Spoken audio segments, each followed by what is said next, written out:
কাজ আর কাজ থামে না পথ। সকালে শুরু রাতেও ব্যস্ত, ঘড়ির কাঁটা যেন ছুটেই চলে আর বিশ্রাম যেন চোখের জলে। কাজ করতে করতে পাগল না হয়ে যেন কবি হয়ে যাচ্ছি। তাই তো ছন্দ মিলিয়ে মিলিয়ে আমিও যেন বানিয়ে ফেললাম একটি ছড়া। এই যে রুটি পরোটা বানানোর ভিডিও দেখছেন, এসব দেখে কি মনে হচ্ছে কি এমন কাজ করছি? কাজ শুধু আমরাই করছি না, বাংলাদেশের অর্ধেকের অর্ধেকই কিন্তু আজকের দিনটাতে রুটি পরোটা বানানোর কাজে যেন সবাই ব্যস্ত। খেতে হলে তো একটু কষ্ট করতেই হয়, আর ঈদ হলে তো কথাই নেই, একদিন না হয়ে একটু বেশি কষ্ট করলামই। যেহেতু কোরবানি ঈদ বলে কথা, আর রুটি পরোটা বানানোর কাজ থেকে শুরু করে যে কত কাজ মেয়েদের দিকে হা করে চেয়ে থাকে তা কেবল মেয়েরাই জানে। কোরবানি ঈদের একদিন আগে যেন ফ্রিজ পরিষ্কার করা যেন সব ঘরেই যেন একটি ফরজ কাজ হয়ে দাঁড়ায়। মানে এই কাজটি কিন্তু আপনার করতেই হবে। তারপর তো শুরু হয়ে যায় যেন ব্লেন্ডার মেশিনে সব মশলা আর যাবতীয় জিনিসপত্র ব্লেন্ড করার কাজে। এদিকে কি আর বলবো, উঠে পড়ে লাগলো যেন আম্মু ফ্রিজের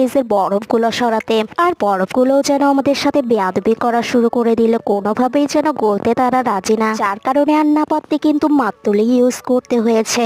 এটি হচ্ছে ঈদের দিন, প্রতি বছরের মতন এবারও আল্লাহ আমাদের কোরবানি করার তৌফিক দিয়েছে। আর সামনে যে গরুটি দেখা যাচ্ছে সেটি হচ্ছে আমাদের গরু। এবছরে গরুটা যেন আমার খুব পছন্দ হয়েছে, তো মাশাআল্লাহ খুব সুন্দর। যেহেতু গ্রামের বাড়িতে রাখা হয়েছে গরুটি, যার কারণে ছুঁয়েও দেখা হয়নি। এদিকে তো আমার একটি গুরুত্বপূর্ণ কাজ করার কথা মনে পড়ে গেল। যেহেতু আমরা এতদিন একটি ইসলামিক নিয়মের মধ্যে ছিলাম, কোনো কিছু কাটা যাবে না, চুল থেকে শুরু করে নখ, যার কারণে আজকে ঈদের দিন পরিষ্কার পরিচ্ছন্ন হয়ে থাকা যেন সকল মুসলমানের দায়িত্বের মধ্যে পড়ে। নখ কাটা শেষ করার পরেই বাইরের দিকে তাকালে দেখি সবাই গরু কাটতে ব্যস্ত, আর সেটি দেখার সাথে সাথে আমিও যেন সবকিছু গুছিয়ে দিচ্ছিলাম আব্বুকে। যেহেতু আব্বু এখন গ্রামে যাবে, আর এখানে সবগুলো যেন চাউলের বস্তা ছিল, তাছাড়া মাংস কাটার বিভিন্ন জিনিসপত্র যেন টেবিলে এনে রাখছিলাম, কারণ আগে আগে কিছু কাজ গুছিয়ে রাখলে কাজটা যেন আরো সহজ হয়ে যায় পরবর্তী সময়ে। এদিকে তো আম্মু কখন থেকেই যেন আমাকে বলছিল ফ্রিজ থেকে সকল জিনিসপত্র বের করে রাখতে, আর আমিও সবকিছু নিয়ে রাখছিলাম টেবিলে। এখানে থাকা প্রতিটি জিনিসই মূলত মশলা, যা একদিন আগে আমরা সবকিছু রেডি করে রেখেছি, এখন শুধু নামিয়ে রাখছিলাম আর সবকিছু দেখে নিচ্ছিলাম কি কি নামানো হয়নি সেটাই।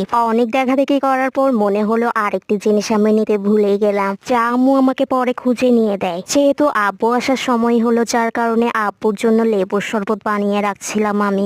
দেখতে না দেখতেও যেন ভনো ডাকা শুরু করে দিল মাংস উঠিয়ে আনার জন্য।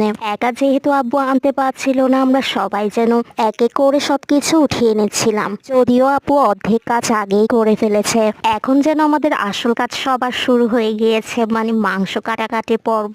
তো আমি আম্মুকে দিতে আর নিতে সবকিছুতে সাহায্য করছিলাম।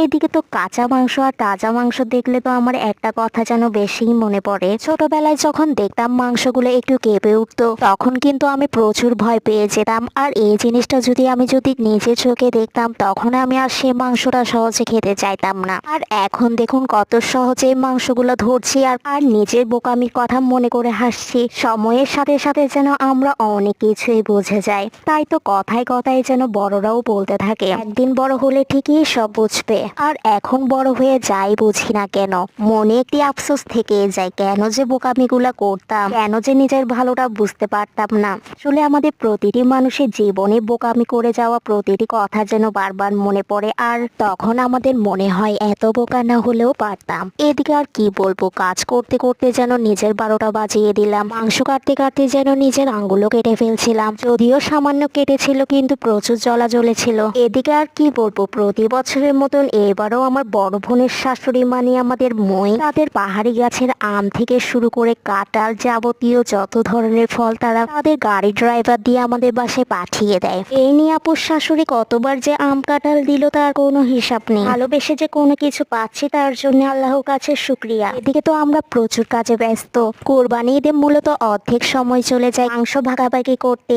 আমরা তো সবাই জানি কোরবানি গরু একা একজনে খেলেই চলবে না, সবার সাথে ভাগাভাগি করে খেতে হবে। এদিকে আম্মু সব আত্মীয় স্বজনের কথা চিন্তা করে, সবার কথা চিন্তা করে কিন্তু সবকিছু ভাগ করছিল। আল্লাহর কাছে লাখ লাখ শুকরিয়া, আল্লাহ তৌফিক দিয়েছে বলেই করতে পারছি। এদিকে আম্মু রান্না করার জন্য কিছু মাংস আলাদা করে রাখলো। সব কাজ সেরে সেরে আমরা যেন আমাদের রান্নার প্রস্তুতি নিয়েছিলাম। শুরুর দিকে যে মাংসটি রান্না করা হয় তা মূলত আমরা ফাতিহার মাংস হিসেবে ধরি, আর এই মাংসটি যে কত মজা হয় তা আমরা সবাই জানি। এদিকে আম্মু মাংসতে পরিমাণ মতন সবকিছু দিচ্ছিল, আর আমরা দুই বোন যেন দাঁড়িয়ে দাঁড়িয়ে সবকিছু দেখছিলাম আর শিখছিলাম। মূলত রান্না মজা হয় পরিমাণ মতন সবকিছু দেওয়ার মধ্যেই, আর পরিমাণ মতন বুঝে শুনে যে দিতে পারে রান্নার মধ্যে সবকিছু মশলা, তার রান্নাই মূলত বেশি মজা হবে। এখন তো আমি তোমাদেরকে কত সুন্দর করে সবকিছু বুঝিয়ে বলছি, কিন্তু একটা সময় আমি মনে করতাম রান্নাতে যত মশলা বেশি দেওয়া হবে ততই মজা হবে। আসলে আমার ধারণাটা ভুল ছিল। যারা রান্নাতে পারদর্শী তাদের যেন কোনো কিছু দিতে বুঝে শুনে দিতে হয় না। তারা রান্নাতে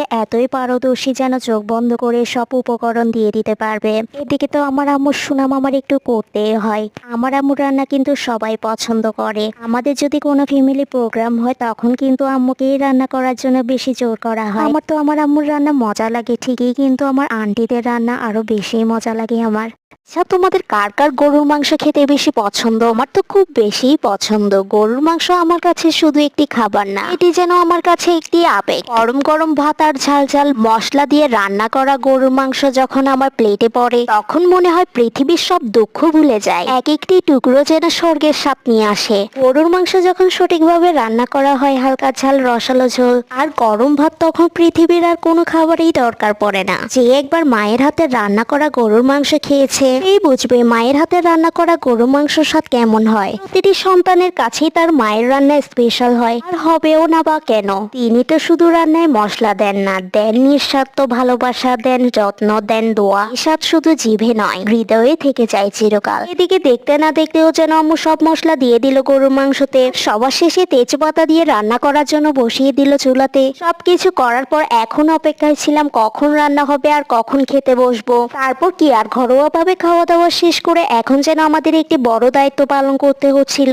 প্রতি বছর ঈদের মতন এবারও আমাদের বোনের শ্বশুর বাড়ি যেতে হবে, যার কারণে বোনের জন্য সবকিছু আয়োজন করা। সত্যি বলতে কাজ করতে করতে আমরা ক্লান্ত হয়ে গেলেও মারা কখনো ক্লান্ত হয় না। একটু কাজ করলেই বিছানা খুঁজে ক্লান্তি বলে বিশ্রাম চাই, কিন্তু মারা নিজে ক্লান্তিকে ধামাচাপা দিয়ে নিঃশব্দে সবার প্রয়োজন মেটাতে থাকেন। ক্লান্তি তার শরীরে আসে কিন্তু মুখে কখনো নয়। সত্যি বলতে মা বাবার জন্য দোয়া করা ছাড়া মা বাবার ঋণ কখনো যেন সন্তানেরা শোধ করতে পারবে না। এখানে তো আম্মু রুটি পরোটা থেকে শুরু করে সবকিছুই রেডি করে ফেললো, আর সবকিছুই যেন প্যাকেট করে নিচ্ছিল, আর আমি তো সবকিছু খুলে খুলে দেখছিলাম। এদিকে তো আম্মু আপুর শাশুড়ির কথা চিন্তা করে ওনার জন্য তার পছন্দের নাস্তাটি বানিয়ে নিল, আর এসব হচ্ছে ছুটি। তাছাড়া আম্মুর হাতে চিতল পিঠা তো থাকতেই হবে। এদিকে তো আমি সবকিছু খুলে খুলে দেখছিলাম আর আম্মু থেকে বকা খাচ্ছিলাম, কারণ আম্মু সবকিছু গুছিয়ে রাখছিল আর আমি সবকিছু খুলে খুলে দেখছিলাম। এ বকা খাওয়ার ভয়ে যেন আরো অনেক কিছু দেখতে পারলাম না।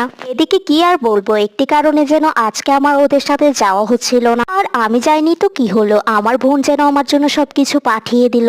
বিরিয়ানি ভাত থেকে শুরু করে যা যা রান্না করেছে সবগুলো থেকে যেন অল্প অল্প করে আমার জন্য পাঠিয়ে দিল। তারপরে গরুর মাংস থেকে শুরু করে ফ্রোজেন পরোটা, আর তাদের কাছে কাঁঠাল থেকে শুরু করে আর কত আম যে পাঠালো বলার মতন নয়।